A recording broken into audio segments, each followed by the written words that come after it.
رسول اللہ صلی اللہ علیہ وسلم نے فرمایا اللہ نے ہمیں جو 2 دن دیے وہ ان دنوں سے دوسروں کی عیدوں سے بہتر ہیں. بھائی کیسے بہتر ہیں؟ آپ مسلمانوں کی عیدوں میں اور غیر مسلموں کی عیدوں میں فرق دیکھیں تو آپ کو بالکل واضح نظر آئے گا. غیر مسلم جب عید مناتے ہیں تو اس کی کوئی لاجک نہیں ہوتی. ویسے ہی انہوں نے کوئی دن فرض کر لیا ہوتا ہے کہ اس دن ہم نے خوش ہونا ہے.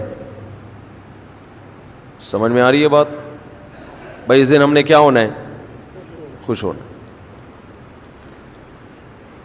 بھائی وہ ہندوؤں میں ہولی ہوتی ہے نا، آج ہولی منائیں گے، بس چلو وہ خوش ہو جائیں گے.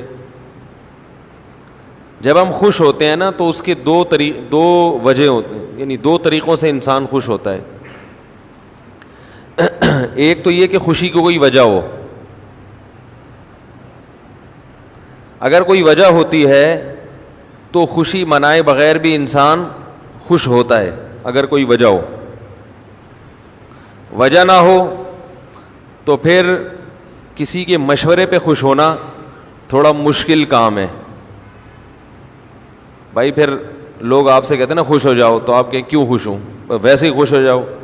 تو آپ خوش ہوں گے لیکن آپ کو خوش ہونے میں تھوڑا ٹائم لگے گا، اور پھر بھی اس طرح سے خوش ہو نہیں پائیں گے. وہ خوشی مصنوعی ہوگی، بناوٹی ہوگی. جیسے ایک ہنسی فنکاروں کی ہوتی ہے اور ایک واقعی کسی کو ہنسی آئے، دونوں میں فرق ہوتا ہے نا. ارے کسی نے لطیفہ سنایا فی البدیہی، آپ پہ ایک دم کھلکھلا کے ہنس پڑے، روکنے کے باوجود آپ ہنسی کو روک نہیں پا رہے. تو یہ ہنسی منائی نہیں جا رہی بلکہ باقاعدہ اندر سے ہنسا جا رہا ہے، اور اس کو روکنا مشکل ہے. اور ایک ہنسی وہ ہوتی ہے جو منائی جاتی ہے. جیسے فنکار لوگوں کو ڈرامے میں اسکرپٹ لکھ کے دی جاتی ہیں کہ اس موقع پہ آپ نے کیا کرنا ہے؟ ہنسنا ہے. تو وہ تکلف کر کے ہنسے گا، جو جتنا بڑا ایکٹر ہوگا وہ اسی حساب سے ہنسے گا. ایک رونا ہوتا ہے کہ آپ کو غم کی بات سنائی گئی، آپ رو پڑے. اور ایک رونا ہوتا ہے کہ آپ کسی کے مشورے پر فنکاری کر کے باقاعدہ رو رہے ہو. بہت سے لوگ مثال سب کو پتہ ہی ہے کہ وہ باقاعدہ آرڈر پہ روتے ہیں. تو یاد رکھو جیسے ایک رونا اس کی کوئی ریزن ہوتی ہے، رو پڑتا ہے، اور ایک بناوٹی رونا ہے. دونوں میں زمین آسمان کا فرق ہے. ایک خوشی حقیقی خوشی، ایک بناوٹی، دونوں میں زمین آسمان کا فرق ہے. ایسے ہی ایک عید وہ ہوتی ہے جس کی کوئی ریزن ہو، اور ایک ہوتی ہے جس کو لوگوں نے بیٹھ کے خود بخود فرض کر لیا ہو. دونوں تہواروں میں زمین آسمان کا فرق ہوتا ہے. غیر مسلموں کی عیدیں گڑی ہوئی ہیں، بنائی ہوئی ہیں. مسلمانوں کی عیدوں میں کوئی ریزن ہے جس کی وجہ سے مسلمان اس دن خوشی مناتے ہیں. ہمیں نبی نے 2 عیدیں دی، ایک عید الفطر اور ایک عید الاضحیٰ. یہ اللہ نے دی ہیں. اصل میں نبی تو محض نمائندے ہیں، اللہ کے پیغام پہنچانے والے ہیں. عید الفطر میں کس بات کی خوشی ہے؟ اب یہ جو مسلمان قربانی کر رہے ہیں، بتاؤ کروڑوں اربوں روپے اڑا رہے ہیں کہ نہیں اڑا رہے؟ کس پہ اڑا رہے ہیں؟ اپنی ذات پہ. اپنے لیے اگر گوشت کھانے کے لیے قربانی کرے انسان تو اتنا مہنگا جانور مارکیٹ سے لینے کی ضرورت نہیں ہے. صرف گوشت اپنے چٹخارے کے لیے کوئی کر رہا ہو نا قربانی، تو اتنا مہنگا جانور نہیں خریدے گا. وہ یہ سستا قصائی سے آپ کو کئی گنا زیادہ سستا مل جائے گا. یہ تو غریبوں کا پیٹ بھرا جاتا ہے اس سے، اللہ کو خوش کیا جاتا ہے. اتنا تو دنیا میں کوئی غیر مسلم اپنے تہوار پہ پیسہ خرچ نہیں کرتے. اور دیکھو ان کے ہاں جو پیسہ خرچ ہوتا ہے نا تہواروں پہ، وہ عیاشیوں پہ ہوتا ہے، شراب کباب پہ، لڑکیوں پہ، زنا پہ. اسلام میں جو 2 عیدیں اللہ نے دی ہیں ان میں عیاشیوں پہ پیسہ خرچ نہیں ہوتا. عید الفطر میں فطرانے نکلتے ہیں غریبوں کے لیے, خوش ہو کے بھی غریبوں کو کھلا رہے ہیں, ٹینشن میں بھی غریبوں کو کھلا رہے ہیں. بھائی کوئی پریشانی آ گئی تو کہتے ہیں نا صدقہ کرو صدقہ, بلائیں ٹلیں. کہ غیر مسلموں کی جو عیدیں ہیں ان میں وہ خوش ہوتے ہیں, حالانکہ خوش ہونے کی کوئی معقول وجہ موجود نہیں ہوتی, ویسے ہی سیلیبریٹ کر رہے ہوتے ہیں. آج 25 دسمبر ہے تو خوش ہو, کیوں ہو وہی کوئی وجہ نہیں سمجھ میں آئی آج تک. وہ کہتے ہیں حضرت عیسیٰ پیدا ہوئے تھے تو ہو گئے تھے نا, اب تو چلے گئے نا دنیا سے, اب دوبارہ اگر پیدا ہونے کا چانس ہو یا ہو رہے ہوں تو چلو بات بھی ہے. وہ تو تھے, وہ دن تو گزر گیا, وہ 25 دسمبر کا. جبکہ مسلمان جو خوشی مناتا ہے سچی مچی کی ہوتی ہے, اور اس میں دونوں وجہ, روحانی بھی اور جسمانی بھی. عید الفطر کس بات کی خوشی ہے؟ 1 مہینہ رمضان کے روزے رکھنے کی اللہ نے توفیق عطا فرما دی. یہ معمولی عبادت نہیں ہے. عام دنوں میں 1 روزہ رکھ کے آدمی چکرا جاتا ہے. کئی دفعہ ارادہ ہوتا ہے نا صبح روزہ رکھیں گے, صبح سحری میں آنکھ کھلی, چھوڑو یار کوئی فرض تھوڑی ہے, اگلے پیر کو رکھ لیں گے, ہوتا ہے نا, اگلی جمعرات کو رکھ لیں گے. اور رکھ لیتا ہے تو ایسے لگتا ہے جیسے امام مہدی کا چھوٹا بھائی. لوگ بھی کہتے ہیں روزہ ہے, ماشاء اللہ یار روزہ ہے. رمضان میں کنٹینیو کتنے 29-30 رکھتا چلا جاتا ہے, چاہے شدید گرمی ہو سردی ہو, اس کی صحت پہ کوئی فرق نہیں پڑتا. کتنی ٹف محنت. اور پھر رات تراویح بھی پڑھنے کی توفیق بہت سو کو مل بھی جاتی ہے الحمدللہ. سارا دن کے تھکے ہارے پھر تراویحاں چل رہی ہیں. پھر آخری عشرے میں کتنے لوگ مسجدوں میں آ کے بیٹھ جاتے ہیں, پھر لیلۃ القدر کی تلاش میں عبادت. کیسا ہی گناہگار سے گناہگار مسلمانوں, کچھ نہ کچھ تو چینجنگ رمضان میں آ ہی جاتی ہے. عام مہینوں کی نسبت رمضان نسبتاً اچھا گزر جاتا ہے. تو جب رمضان ختم ہوتا ہے, چاند نظر آتا ہے, ایک عجیب روحانی خوشی محسوس ہوتی ہے. لِتُكَبِّرُوا اللَّهَ عَلَى مَا هَدَاكُمْ, اللہ فرماتے تم اللہ کی کبریائی بیان کرو اس کی وجہ سے جو اس نے تمہیں نیک اعمال کی توفیق عطا فرمائی. خوشی ہوتی ہے اللہ تمیز سے رمضان گزر گیا, روزے رکھنے کی توفیق تو نے ہمیں دے دی, عبادت کی توفیق تو نے. یہ روحانی خوشی عید کے دن ہوتی ہے. اگر یہ دن خوشی کا شریعت نہ بھی بناتی تو بھی خوشی ہو رہی ہوتی. اور دوسری خوشی ہوتی ہے جسمانی. 1 مہینہ کھانے کے بعد جب چھٹی ملتی ہے تو مزہ آتا ہے کہ نہیں آتا؟ میں عید الفطر والے دن پٹھان ہوٹل کے 2 پراٹھے صبح ناشتے میں لازمی کھاتا ہوں. کھانے نہیں چاہیے یہ ہوٹل کے پراٹھے میں بہت میدے کے بنے ہوئے ہوتے ہیں اور گھی بھی ہوتا ہے, یہ صحت کو خراب ہی کرتے ہیں, لیکن مزہ اسی میں ہے صبح ناشتے میں. کیا خیال ہے؟ وہ لال آٹا جو ہے نا فائبر والا, صحت کے لیے بہت مفید ہے, لیکن پراٹھے میں مزہ. تو ہم کہتے ہیں آج عید کا دن ہے, طبیعت سے کیا کرو, پھوڑ دو. ویسے بھی کولیسٹرول اتنا کم ہو چکا ہوتا ہے رمضان میں کہ اگر وہ چند دن کچھ پراٹھے کھا لو تو وہ کمی پوری ہوتی ہے, ٹھیک ہے نا, نقصان نہیں دیتا. ہمارے نبی عید الفطر میں صبح اٹھ کے کچھ تناول کرتے تھے, پھر عید کی نماز پڑھنے آتے تھے. حالانکہ ہمارے نبی کھانے پینے پہ حریص نہیں تھے, پھر بھی صبح اٹھ کے کھاتے تھے, یہ بتانے کے لیے کہ آج ہمارا روزہ نہیں ہے, آج ہم کھائیں گے. تو روحانی خوشی بھی ہے اور جسمانی بھی. 1 مہینہ کسی غیر مسلم کو بولو بھوکا رہ کے دکھاؤ, پھر تمہیں جب چھٹی ملے گی نا دیکھو کیسا مزہ آتا ہے. اور کئی دنوں تک یہ احساس رہتا ہے, کوئی چیز کھانے کی سامنے آتی ہے, ایک احساس ہوتا ہے روزہ ہے, پھر پتہ چل نہیں روزہ نہیں ہے, کھا لو. تو خوشی ہوتی ہے روحانی بھی اور جسمانی بھی. عید الاضحیٰ میں بھی ایسا ہی ہے. ایک روحانی خوشی عید الاضحیٰ کی, وہ خوشی یہ ہے کہ اللہ کے انتہائی محبوب خلیل اللہ جو ہر قربانی میں ہر آزمائش میں پورے اترے, اپنے معصوم بیٹے کو ذبح ہونے کے لیے لٹا دیا. اللہ کو یہ عمل اتنا پسند آیا کہ اللہ نے کہا کہ میرے خلیل کی محبت میں اس جانور کو ذبح کرو جو دنیا میں سب سے قیمتی سمجھے جاتے ہیں. دنیا میں خوراک میں سب سے لذیذ اور قیمتی خوراک گوشت سمجھی جاتی ہے. تبھی دنیا میں ہر دعوت میں گوشت کھلایا جاتا ہے, سبزی اور دالوں پہ نہیں ٹرکھایا جاتا. چاہے غیر مسلم ہو یا مسلم, دعوت کا لازمی جز گوشت ہے. آپ نے بیٹے کا ولیمہ کیا, بہترین قسم کے دال چاول پکایا آپ نے, اور اچار اور رائتا اور تمام لوازمات کے ساتھ, لوگ دوبارہ آپ کے کسی بچے کے ولیمے پہ نہیں آئیں گے. کیا خیال ہے؟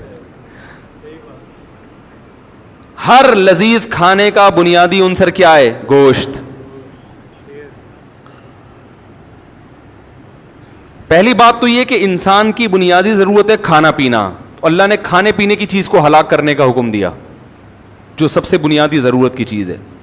نمبر 2, کھانے میں بھی گوشت, اور گوشت میں بھی یہ 4 جانور ہیں جن کا گوشت پوری دنیا میں سب سے زیادہ کھایا جاتا ہے, لہذا یہ سب سے قیمتی مال ہے کھانے کے لحاظ. اونٹ, گائے, دمبا اور بکری پوری دنیا میں سب سے زیادہ کھایا جاتا ہے. لذت میں بھی سب سے زیادہ, صحت کے لیے مفید بھی سب سے زیادہ. یہ جو گائے نقصان دیتی ہے نا, یہ وہ اس کی وجہ یہ ہے کہ ایکسرسائز نہیں, کھا رہے ہیں گائے, حرکتیں جو ہے وہ, یعنی وہ گوشت کھا رہے ہیں مگر حرکتیں گوشت خور جانوروں جیسی نہیں ہے نا. بھائی شیر گوشت کھاتا ہے تو حرکتیں بھی تو شیر جیسی ہوتی ہے نا, اس کی جھپٹنا پلٹنا. آپ گوشت کھا رہے ہو اور زندگی لائف بکری جیسی بیٹھ کے ہر وقت جگالی کرتے رہتے ہو, تو پھر وہ تو بات نہیں بنے گی نا. گوشت ان کو کھانا چاہیے جن کی ایکٹیویٹیز بھی کیسی ہوں, ان جانوروں جیسی ہیں جو گوشت خور ہیں. تو اللہ تعالیٰ نے جو سب سے مہنگے جانور تھے, یعنی اوور آل خوراک کے لحاظ سے, ان کو کاٹنے کا حکم دیا کہ یہ نفیس جانور ہیں, پالے بھی سب سے زیادہ جاتے ہیں, فائدے مند بھی سب سے زیادہ ہیں, ان کو اللہ کی راہ میں کاٹنا شروع کرو. اب دنیا چیختی ہے مسلمان کیا کر رہے ہیں, کیا ہو گیا بھائی؟ ایک ہی دن میں اتنا مال مسلمان ہلاک کر دیتے ہیں. ہمیں روحانی خوشی ہوتی ہے کہ ابراہیم تو اپنے بیٹے کو کاٹنے پر آمادہ ہو گئے تھے. اللہ اگر یہ قربانی قبول کر کے ہمیں بھی ابراہیم علیہ السلام کی صفوں میں کھڑا کر لے تو یہ مہنگا سودا نہیں ہے. بھی ان کی نقل اتارنے والوں میں اگر شمار کر لے تو ہمارے لیے روحانی طور پر خوش ہونے کے لیے اتنا کافی ہے. لوگ کہتے ہیں نا, یہ لبرل لوگ اور مذہب مخالف لوگ بہت مذاق اڑاتے ہیں قربانی کا, کہ کیا ایک دن میں اتنا مال مسلمان ہلاک کر دیتے ہیں, یہ پورے سال اسٹور ہوتا تو بڑا فائدہ ہوتا, غریبوں کو یہ ملتا, فلانا ملتا, گوشت مہنگا ہو جاتا ہے, یہ ہو جاتا ہے, وہ ہو جاتا ہے. ہم کہتے ہیں بھائی یہ پیدا کس نے کیا؟ اللہ نے. یہ تو اللہ نے ہمیں کھانے کی اجازت دیتی, نہ دیتا اجازت تو ہم کاٹ کاٹ کے جلا دیتے ہیں, ان کو جلا دیتے ہیں ہم ان کو. اور مینا میں جلائے جاتے ہیں بہت سے جانور. حاجی اتنا جانور کاٹتا ہے وہاں سب جانوروں کو ٹھکانے لگانا ممکن نہیں ہوتا. ہمارے نبی نے 100 اونٹ نہر کیے, 100 اونٹ. 100 اونٹوں کو کاٹنے کا کوئی لاجک بنتی ہے؟ اللہ نے کہا میں نے پیدا کیا نا, نہیں ختم ہوں گے, مر نہیں, دل بڑا رکھ, کاٹ دے. یہودی کیلکولیٹر لے کے بیٹھا, اتنے کٹ گئے, اتنے رہ گئے, یہ کیسے ہوگا؟ اللہ کہتے ہیں میں ہوں نا, میں نے پیدا کیا نا. ابراہیم نے اپنے بیٹے کو کاٹا کیا؟ اسی بیٹے کی نسل میں سب سے زیادہ برکت ہوئی ہے. اسی بیٹے کی نسل میں محمد صلی اللہ علیہ وسلم پیدا ہوئے, اور سب سے زیادہ برکت اللہ نے اسی بیٹے کی نسل میں رکھی. آج دنیا میں کوئی قوم اتنی بڑی نہیں ہے جتنے اہل بیت ہیں, سادات ہیں, سیدوں کی تعداد بہت زیادہ, کیونکہ ہمارے نبی کے بیٹی پھر ان کو اللہ نے حسن اور حسین دیے. حضرت حسن اور حسین کی جو نسل بڑی ہے بہت اللہ نے برکت دی ہے اس میں. تو اللہ نے بتا دیا کہ کس کے قبضے میں ہے بھائی, میرے کو کاٹو گے کم نہیں ہوگا, بڑھے گا. تو یہ روحانی خوشی ہے, یہ ہر بال کے بدلے میں نیکی, کہ حضرت ابراہیم کی سنت زندہ کروا لی. اس لیے کہتا ہوں قربانی کرتے وقت غل غپاڑے نہ کیا کرو, اللہ کا ذکر کیا کرو. ایک انٹرٹینمنٹ بنایا ہوا ہے, ٹھیک ہے, جانور لے کے گھوم رہے ہیں, سیلفیاں, وہ تو ٹھیک ہے, عید ہے, لیکن جب جانور ذبح کرنے کا وقت ہو تو یہ مستیاں اس وقت بالکل صحیح نہیں ہے. عبادت کا وقت ہے, اللہ کا نام لو, ذکر کرو اللہ کا. تو کچھ مسائل میں انشاءاللہ بھی دعا کے بعد بیان کروں گا قربانی سے متعلق, جو بیٹھنا چاہیں بیٹھ سکتے ہیں. دوسری خوشی ہمیں ہوتی ہے جسمانی, تازہ گوشت وافر مقدار میں. ٹھیک ہے آپ ہوٹل سے خرید کے کھاتے ہیں پورے سال, اللہ نے آپ کو پیسہ دیا ہے, وہ لذت نہیں ہوتی اس میں جو لذت اللہ نے قربانی کے گوشت میں رکھی ہے. پتہ نہیں کس کس قسم کے گوشت, پانی والا گوشت ہے. پھر قصائی ایک گڑبڑ یہ بھی کرتے ہیں کہ جانور کا خون پورا نہیں نکلنے دیتے, پہلے ہی گلے میں چھرا مار دیتے ہیں, اس سے بلڈ اندر رہتا ہے, اس سے گوشت میں ذائقہ خراب, بیماریاں بھی پیدا ہوتی ہیں. قربانی کا گوشت اپنے سامنے کٹا ہوا جانور ہے, اور بڑی بات یہ کہ اس کی نسبت اللہ کی طرف ہے. اللہ کے یہ تو جانور اللہ کی ملکیت میں چلا گیا, اب اللہ نے ضیافت کی ہے کہ میری طرف سے کھاؤ, تبھی ان دنوں میں روزہ رکھنا حرام ہے. کتنی بڑی دلیل ہے کہ اس گوشت کی نسبت اللہ اپنی طرف کرتا ہے. اللہ کہتا ہے روزہ رکھا تو میری دعوت کو ٹھکرا رہے ہو, حالانکہ روزہ بھی اللہ کے لیے رکھ رہے ہیں نا.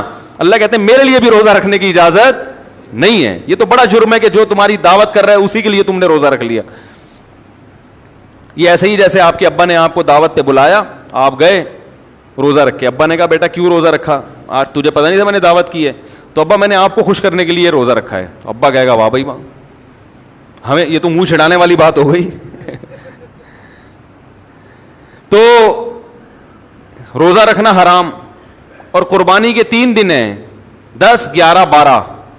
روزہ چوتھے دن بھی حرام, کیونکہ گوشت چوتھے دن بھی وافر مقدار میں موجود ہوتا ہے.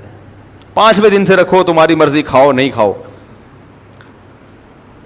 تو کتنی بڑی اللہ کی نعمت, خوب وافر میں. ابھی سے بہت سے لوگوں نے گوشت کھانا چھوڑ. کل کسی کے یہاں ہم تھے تو چکن پکایا ہوا, ہم نے کہا آپ بھی چکن کھاتے ہیں, اس نے کہا ابھی میٹ آنے والا ہے نا.